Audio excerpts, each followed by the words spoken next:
guys, welcome back. So today I'm going to be sharing with you my entire Milso journey from when Connor signed to go into the military to now, which is a post first deployment, since he went on deployment last year and now we're just figuring out life and everything like that. So I'm going to be sharing with you that whole story, which it's been he joined in 2013, so it's been about 5 years. So I'm going to be sharing all of that, and hopefully we can connect on a lot of things in my story, and you can know that you're not alone. And so this is kind of going to be like a pillow talk video. I have my Star Wars shirt on, I have my sweats that have a hole in them, and I have mismatched socks.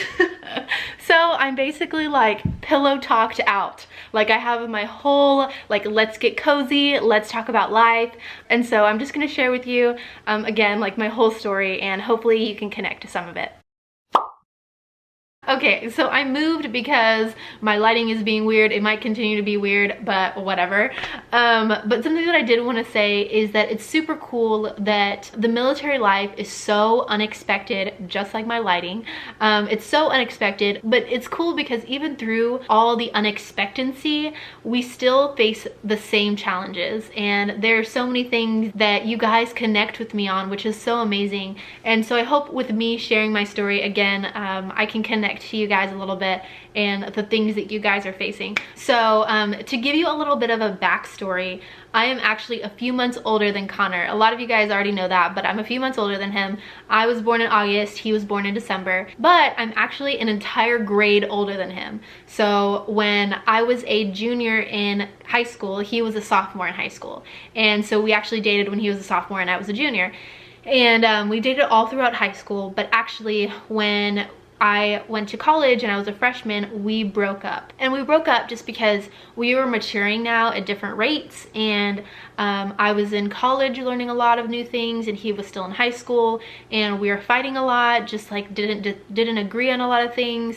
And so we felt like it was super unhealthy that we were in a relationship but we were fighting all the time, and so we decided to break up. But the cool thing about our relationship is that we still remained friends. Like I would go to his Easter dinners, the Thanksgiving dinners, the Christmas dinners that they would have at their house, and whenever I would go home, he lived really close to me, and so I would see him, and so we were still really good friends. Well, during this time that we were broken up, while I was a freshman and he was a senior in high school, he actually was deciding that he wanted to join the military. And a lot of you guys, whenever your significant other tells you that they're going to join the military, this is an area that I can't really connect on, because a lot of the times there's fear, there's uncertainty, there's all of these things that come with that. But for me, I like actually didn't know anything about the military. Like I knew the military, I knew what it was, like I knew the general things about the military, but I didn't know like the broad picture of like boot camp, A school, deployments, Milsos, didn't know what that word meant, didn't know there was a military community, nothing. I didn't know anything about the military.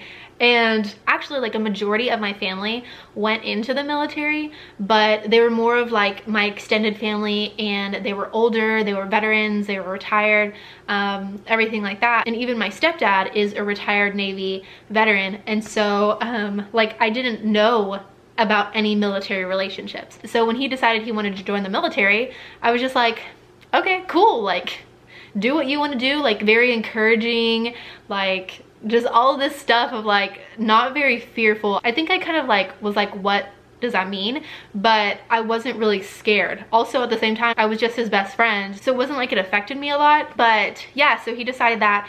And cool thing was my stepdad really guided him to making sure that he got a good job and like just all that stuff. So that was really cool. So fast forward to my sophomore year, my first semester. So it had been an entire year. We were best friends and everything.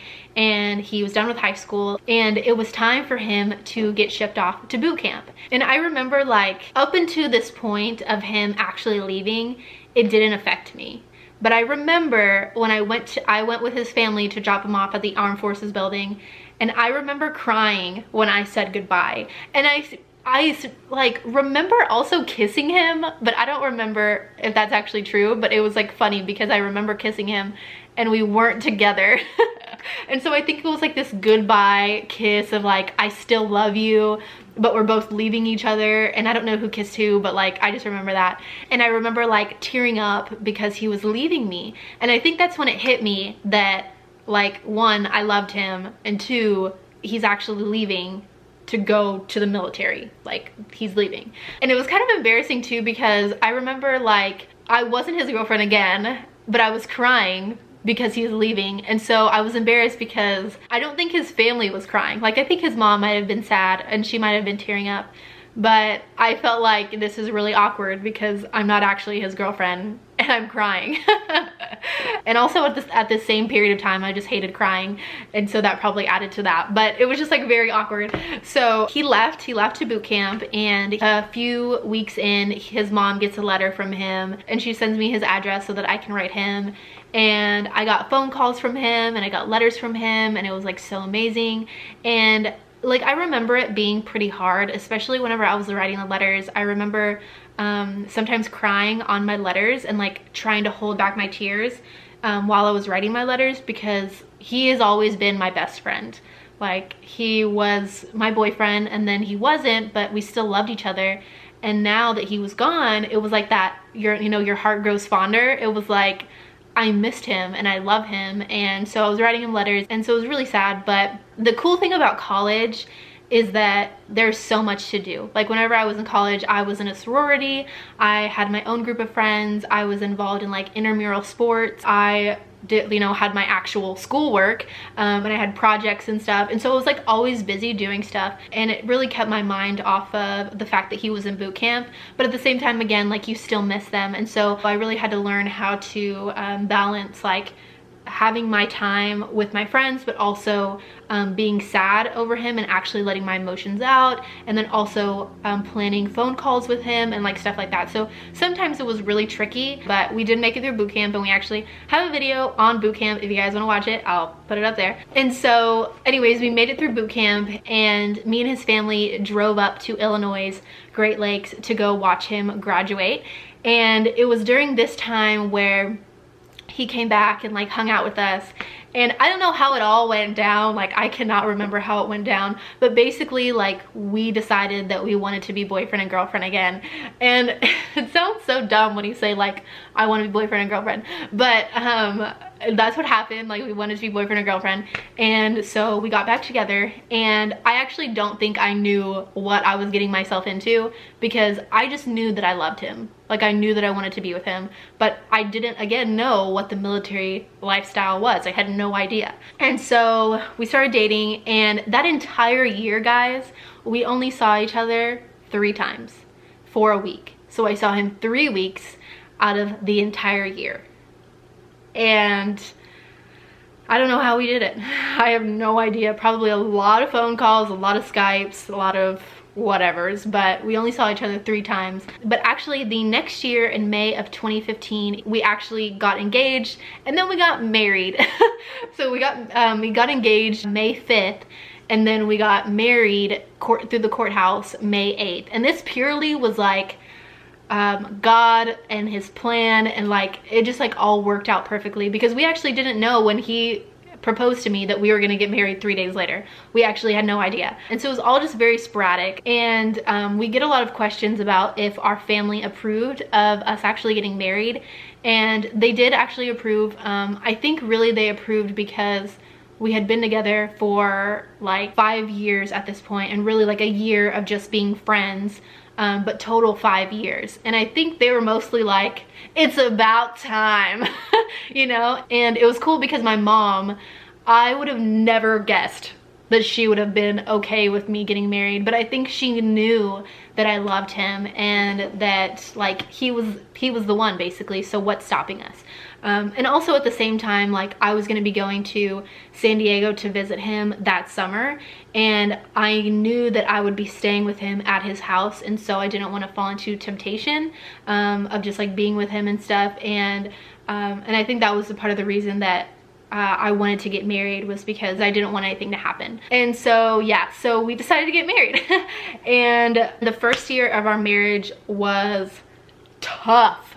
Let me tell you, it was tough, because you guys have heard this story like a million times probably, but we spent our first year of marriage apart. I was finishing my senior year of college and he was off in San Diego, and it wasn't like I could transfer because it was my last year. And so we spent the first year apart, and marriage is hard in general. Like, the first year of marriage is hard, but when you live your first year of marriage apart, it makes it even harder. And so we would just like argue a lot, and there was a lot of things that we were working on in ourselves and like in our marriage, and so the first year was just like really tough for us. Like, to be like transparent and honest, it was really tough for us. And we only saw each other maybe 3 or 4 times that year, that like entire year of being married. And that was, again, tough when you're married and you don't get to see each other that often. And just like a lot of things were going on in like our hearts and just stuff like that. So the first year of our marriage was really, really, really difficult. And I think that's one of the main reasons that I started my YouTube channel, which I started March of that next year. And just telling people how tough it is being in a military relationship. And I also, again, still didn't know what a Milso was, what the military community was. Like, I had no idea. Like, no one I knew was in a military relationship. No one at my school was in a military relationship. Like, I couldn't connect to anyone, and luckily my best friend who I lived with was in a long distance relationship, and so we connected really well. But no one knew about the military life. And like, this is kind of off topic, but when I made my first video, I was shocked at how many people actually watched my video. Like, when my video got to 100 views, like within the first 2 days, I was like 100 views, you guys. I was shocked, and I was telling Connor, and I was freaking out, and I was like, 200 views, 300 views. Like, I was just freaking out. But it was like super cool, because again, like, I had no idea. And you're probably thinking like, why didn't you just like look it up? Like, why didn't you just Google something? And I think like I probably did Google articles, and I did Google stuff about military life, but I think when you don't know anybody who's in a military relationship, and there wasn't any videos out there that I could watch. It was really just blogs. You don't see how many people are looking at the blogs. And so you feel very isolated and alone, and you have no one to talk to. And I didn't know about like Facebook groups, and I didn't live near a military base, like anything. So I just felt very isolated, I think, like the whole time that we were dating and he was in the military, and then being married to someone in the military. Just like, no one understood me, especially when he would come to visit me in college. I would have to tell them like, listen, I can't do the sorority event because my boyfriend's coming to visit me. And sometimes they wouldn't understand, and it would just kind of frustrate me, because I was like, I don't get to see him that often. I honestly don't care what you have to say. I'm gonna go see him. So, and then sometimes I would just feel bad, and I would invite him to stuff. And so it was just like really hard. I think I just felt very isolated a lot of the time. So fast forward to May of that same year, 2016, I graduated college. The next week I got married. I had my marriage ceremony, and then a few days later I moved to San Diego. So it was like boom, boom, boom, just like constantly stuff was going on in like 2 weeks. So it was cool that I graduated. It was cool that we got married, but the hard part was leaving. And it's funny because I was already married to him, but I still needed to leave my family, which I hadn't done yet. And usually people do it, you know, in the first year of marriage, and I didn't. And so it was really hard for me when I moved to San Diego, of like, all of these amazing things were happening, and I think I was like numb to the fact that I was leaving her until the actual day that I had to leave my mom and my sisters. Going to San Diego was really hard for the first few months, and I've said this multiple times, but like, I just didn't know there was a military community, and San Diego has like the biggest military community, and I lived in San Diego and I didn't know anyone. I didn't know there was anyone out there that could help me, could be my friend, like nothing. So I was always home. I didn't join any groups. I didn't join the FRG. I was missing my mom. Connor was gone on a lot of underways that time.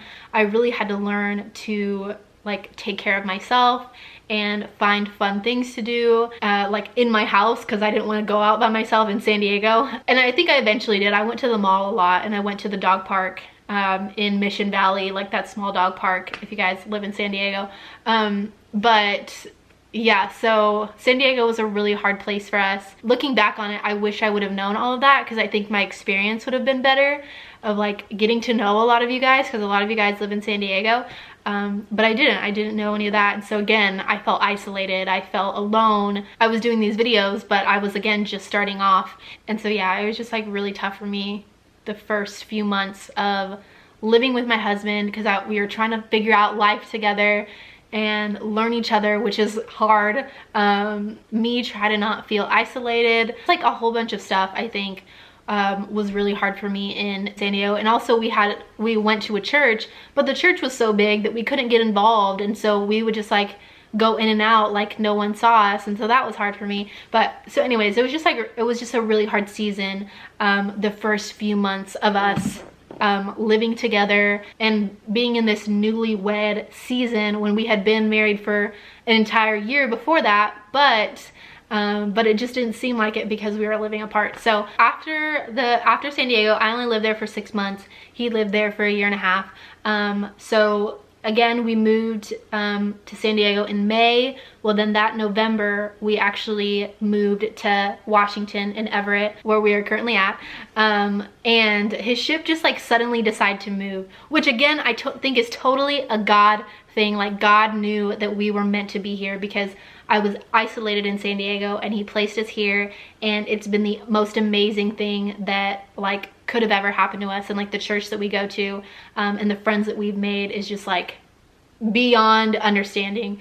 But when we actually first moved here, I did not want to move here.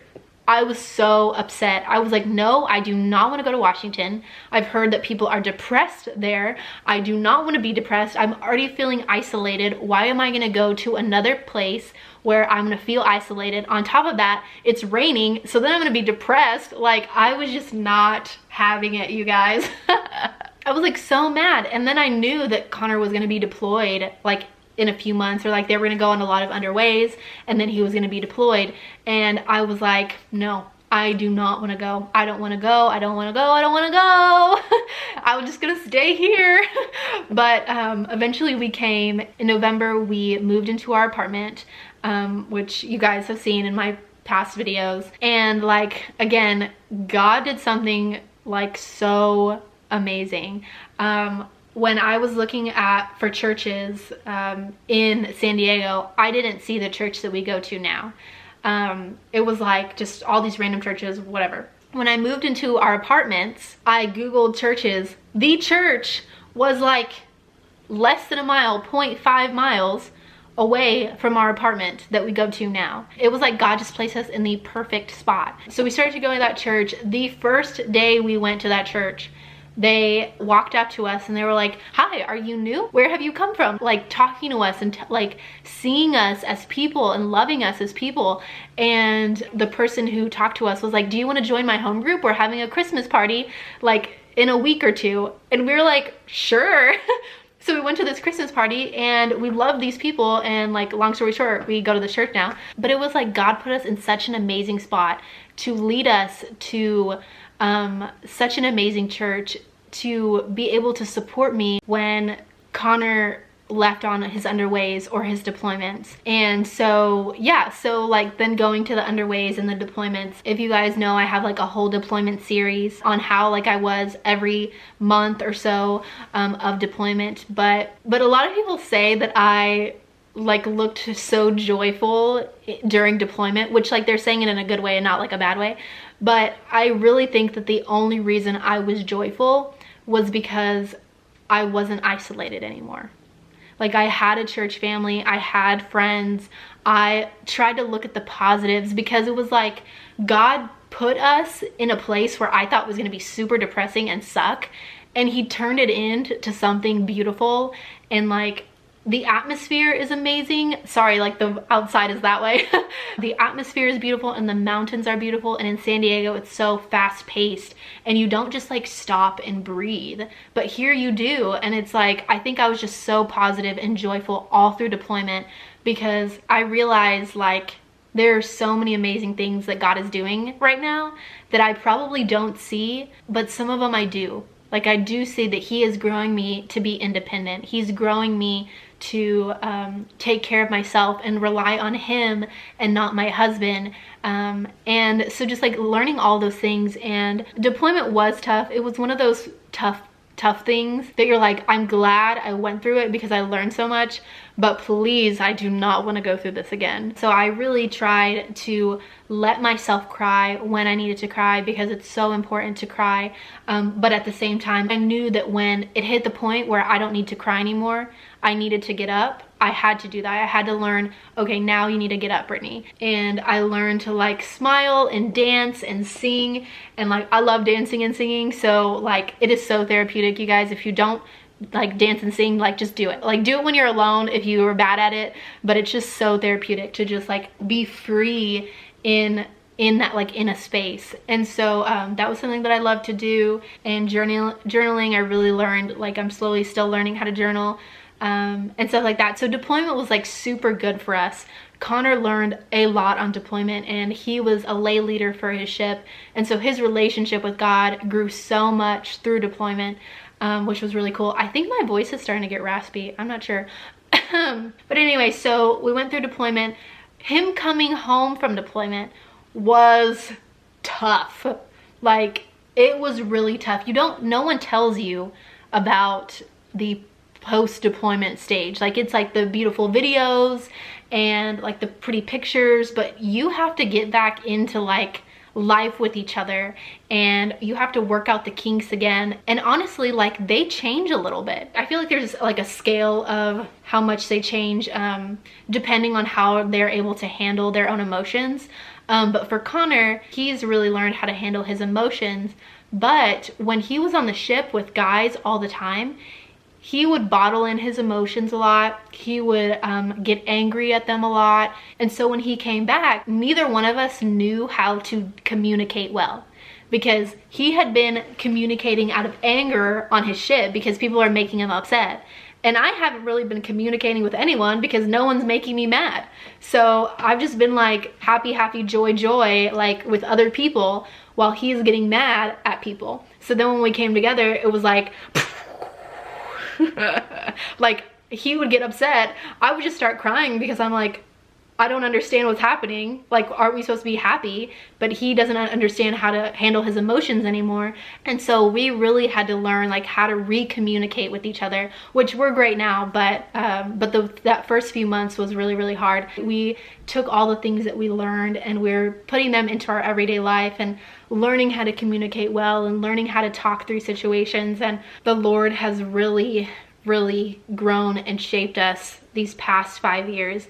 And just even myself, of like, the Lord has done so much in my life of understanding and loving and being like someone in the military community that you guys look up to, even though I didn't know who a Milso was the first time I made a video. And it's just like, he has just grown me of like knowledge and wisdom and just all that stuff. So I hope you guys were able to connect on some of these things.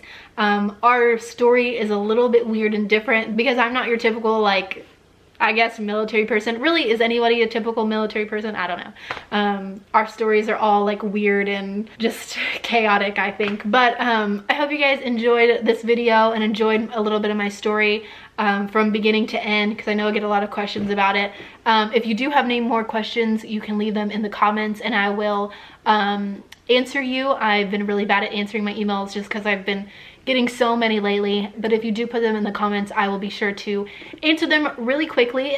I hope you enjoyed this video, guys, and I love you so much, and I will see you in my next video. Bye.